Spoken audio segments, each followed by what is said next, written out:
So as I'm filming this, it's December 21st of 2015. When I get this video out, it'll probably be past then, most definitely, most likely. However, today it is December 21st, and a couple of days ago, I finished my Goodreads goal of the year. This Goodreads goal was to read 150 books, and I accomplished that. And I knew that when I announced this, I would get the comments that I do in most of my other book videos when I do my book reviews, or most definitely my monthly wrap-ups, in which people ask, how do I manage to read so much? And so today I thought I would talk to you about that and tell you, and maybe give you some tips to help you to be able to read a little bit more in your life, if of course that's what you want to do. I think the main thing is always though to keep reading fun, and also realize that everyone reads at their own pace. If you only manage to read one book that year, that's just as big as an accomplishment of me reading 150. Everyone reads at their own pace, and it's still something that we should be celebrating. Also, reading is for fun. I read all 150 books of these for fun.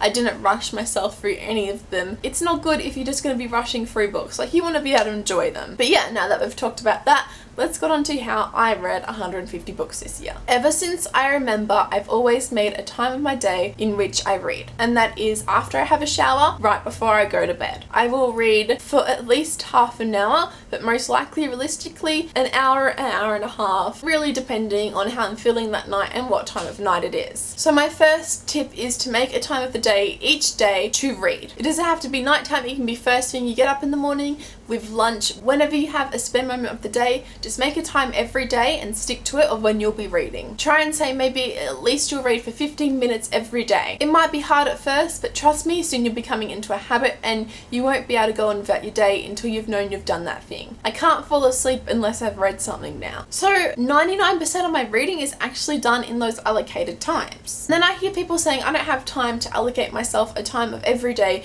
to read. I understand that everyone is busy, but everyone does have time. If you're watching this video, then you do have time. If you're on Facebook scrolling around for 2 hours, or Twitter, or on YouTube for 5 hours, then you do have time. It's just realistically what you want to do with your time. Most of the time, I don't have time isn't a proper excuse. It's just you would rather be doing other things with your time. And that's perfectly fine, but why not be honest with yourself and say that? If you've worked 12 hours today and you're just having a little break, and in that little break you get to either watch your favorite TV show or read a book, and that's fine that you chose to watch your favorite TV show. You did have time today, it's just that you decide to do something else. So if you really do want to read more and you want to make reading it become more of your daily life, maybe cut something out that you do every day that you could live without. And soon reading will become a part of your everyday life, and hopefully you'll love it just as much as I do. I also read sometimes throughout the day if I really want to read a book. If I'm reading a book that I was reading last night and that book is just kind of stuck with me and I'm like, wow, I really want to know what happens next, then I will make time throughout the day to read. Now, I'm lucky. Currently I'm a university student, and so I have a lot of holidays and free time. Soon that will change when I get a full-time job, and I'm sure I'll be reading less, but I'm still sure that I'll be reading pretty much about the same because I always make time during that day. Obviously, I understand that not everyone has this free time, but maybe in your lunch break you could read a little part, or when you're cooking dinner you could read pages in between stirring the pasta. I think the main thing to remember though is just don't force yourself to read. If you don't want to read for that day, that's fine. If you're not having reading that book, then don't. Go to another. Always make sure that reading is something that you're doing for fun. If you make reading a chore, then you're not going to like it, and therefore you're not going to read. You just aren't. Make sure you know the reasons why you want to read more, and make sure you remember them. Reading for me has been one of life's greatest gifts, and I absolutely love every second of it. I'm lucky enough to be able to read 150 books in a year, and that's a real accomplishment for me. I feel really happy and proud about that number. And whether you read